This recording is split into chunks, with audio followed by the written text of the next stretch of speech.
نحمده ونصلي على رسوله الكريم اما بعد فاعوذ بالله من الشيطان الرجيم بسم الله الرحمن الرحيم وإلى عاد أخاهم هودا صدق اللہ العظیم۔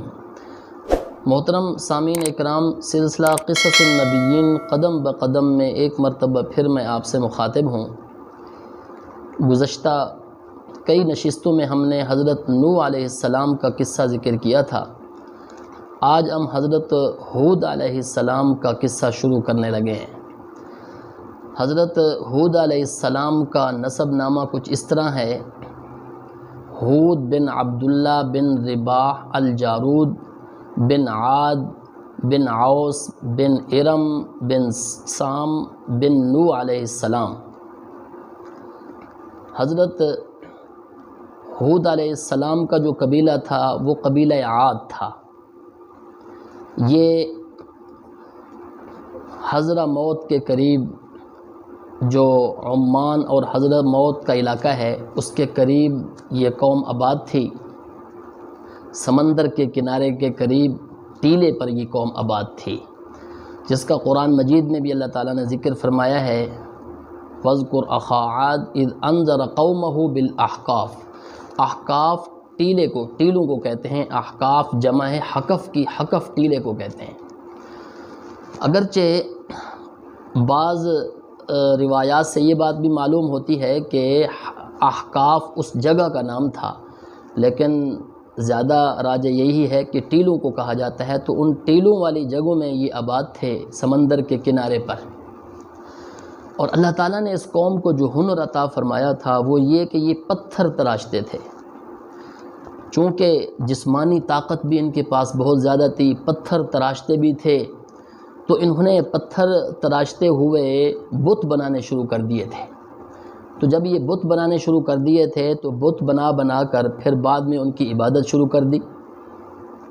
تو حضرت ہود علیہ السلام کو اللہ تعالیٰ نے ان کے پاس مبعوث فرمایا، تو حضرت ہود علیہ السلام نے ان کو سمجھایا، ان کو توحید کی دعوت دی، ان کو اس نعمت پر اللہ تعالیٰ کے شکر کے لیے حضرت ہود علیہ السلام نے فرمایا کہ شکر کرو اللہ تعالیٰ کا کہ اللہ تعالیٰ نے تمہیں یہ ہنر دیا ہے۔ لیکن یہ قوم نہ مانی تو اللہ تعالیٰ نے عارضی ایک قحط والا عذاب ان کے اوپر مسلط فرمایا کہ شاید کہ ان سے ان کو عبرت حاصل ہو جائے۔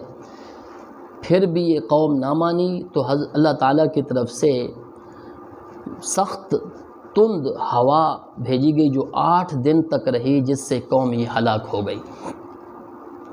حضرت ہود علیہ السلام کی یہ قوم یہ عربوں کی نسل، عربوں کی ابتدائی نسل والی قوم شمار کی جاتی تھی۔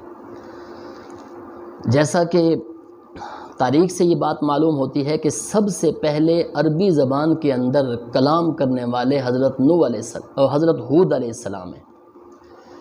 اور وہب ابن منبہ رحمۃ اللہ علیہ فرماتے ہیں کہ سب سے پہلے عربی زبان میں کلام کرنے والے حضرت ہود علیہ السلام کے والد ہیں۔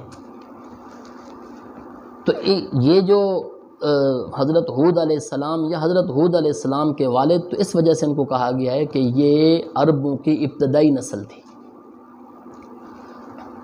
تو ان کو عرب عاربہ کہا جاتا تھا۔ عرب عاربہ کا مطلب یہ ہے کہ خالص عربی النسل۔ اس کے اندر اور بھی بہت ساری قومیں آئیں، قبیلہ بنو جرہم آیا، قوم سمود بھی، قوم عاد بھی، اور اسی طرح قوم جدیس بھی، جاسم بھی، مدین بھی، عملاق ایک قوم تھی وہ بھی۔ یہ سارے ان کو عرب عاربہ کہا جاتا تھا، یعنی یہ عرب کی خالص عربی النسل کو لوگ ان کو کہا جاتا تھا۔ اس کے بعد حضرت اسماعیل علیہ السلام کے بعد والے جو لوگ تھے، حضرت اسماعیل علیہ السلام، ان کو عرب مستعربہ کہا جاتا تھا۔ وہ اس وجہ سے کہ یہ فصیح و بلیغ عربی تھے۔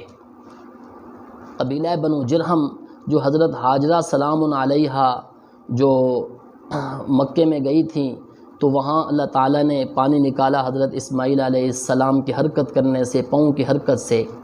تو وہاں ایک قبیلہ وہاں سے گزر رہا تھا، ان کو پانی نظر آیا تو وہ وہاں رہنے کے لیے اس نے اجازت طلب کی، کچھ لوگ تھے تو وہ وہاں رہے، تو انہوں نے حضرت اسماعیل علیہ السلام کو عربی زبان سکھلائی۔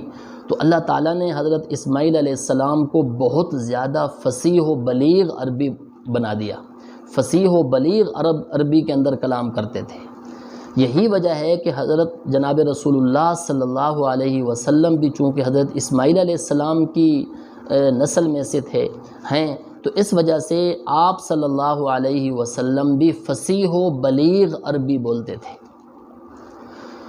تو الغرض کہ حضرت ہود علیہ السلام کو اس قوم کے پاس اللہ تعالیٰ نے مبعوث فرمایا، تو حضرت ہود علیہ السلام نے آ کر اس قوم کو تبلیغ فرمائی۔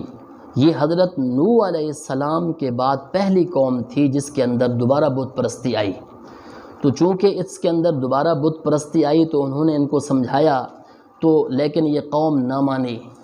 قوم حضرت ہود علیہ السلام کے ساتھ اس نے بحث و مباحثہ شروع کیا، جس طرح کی پہلی قوموں کی جو ہے نا یہ حضرت نوح علیہ السلام کی قوم کی بھی یہ عادت تھی۔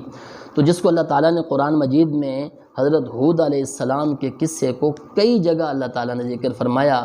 سب سے پہلے اعراف کے اندر ذکر فرمایا، سورۃ ہود کے اندر ذکر فرمایا، سورۃ مومنون کے اندر ذکر فرمایا، اور اسی طرح سورۃ شعراء کے اندر بھی اللہ تعالیٰ نے ذکر فرمایا حضرت ہود علیہ السلام کا قصہ، اور اسی طرح سورۃ قمر کے اندر، سورۃ حاقہ کے اندر، اور اسی طرح سورۃ فجر کے اندر بھی اللہ تعالیٰ نے حضرت ہود علیہ السلام کا قصہ ذکر فرمایا۔ تو حضرت ہود علیہ السلام کا قصہ جو اللہ تعالیٰ نے سورۃ اعراف میں ذکر فرمایا، وَإِلَىٰ عَادٍ أَخَاهُمْ هُودًا، کہ ہم نے قوم عاد کی طرف ان کے بھائی ہود کو بھیجا۔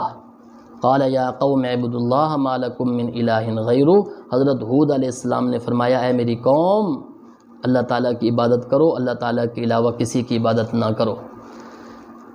افلا تتقون، کیا تمہیں اس بات سے ڈر نہیں ہے کہ ہم اللہ تعالیٰ کے علاوہ کسی دوسرے کی عبادت کر رہے ہیں، بتوں کی عبادت کر رہے ہیں؟ تمہیں ڈر نہیں لگ رہا اللہ تعالیٰ کے عذاب سے؟ قال الملأ الذين كفروا من قومه انا لنراك في سفاهة۔ اب قوم کا جواب کیا تھا؟ قوم کا جواب یہ تھا کہ حضرت ہود علیہ السلام کو قوم یہ کہنے لگی کہ ہود ہمیں تو آپ احمق نعوذ باللہ لگتے ہیں۔ حضرت ہود علیہ السلام نے تو بڑی معقول بات فرمائی اور قوم کیا کہہ رہی ہے کہ آپ تو احمق لگتے ہیں۔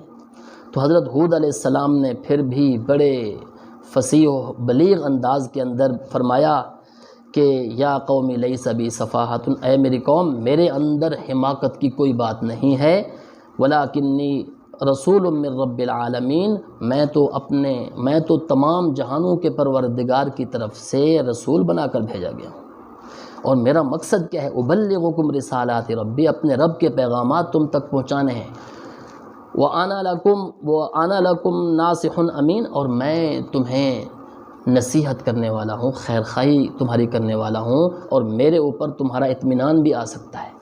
یہ بڑا فصیح و بلیغ، بڑا نرم لہجے میں خطبہ تھا، لیکن قوم نہیں مانی۔ قوم نے کیا کہا؟ حضرت ہود علیہ السلام سے کیا کہا جب انہوں نے یہ کہا؟ اور حضرت ہود علیہ السلام نے اللہ تعالیٰ کی وہ نعمت بھی یاد دلوائی کہ اللہ تعالیٰ نے تمہیں ڈیل ڈول والا بنایا ہے، تمہارے جسمانی طاقت تمہیں عطا فرمائی ہے، مضبوط جسم عطا فرمایا ہے، تم پتھروں کو تراش کر جو ہے نا وہ مکانات بناتے ہو، تمہیں اللہ تعالیٰ نے بڑی نعمت دی ہے۔ تو قوم نے اس بات کے اوپر بھی نہ مانا، تو قوم نے کیا کہا؟ قوم نے کہا اجئتنا لنعبد اللہ وحدہ ونذر ما کان یعبد آباؤنا، ہمارے اوپر اگر تو کوئی عذاب لے آنا چاہتا ہے تو لے آ، ہم نہیں ماننے والے، ہم اپنے آباء و اجداد کی دین کو چھوڑنے والے نہیں ہیں، جس سے پھر اس قوم کے اوپر عذاب آیا اور قوم ہلاک ہو گئی۔ وآخر دعوانا الحمدللہ۔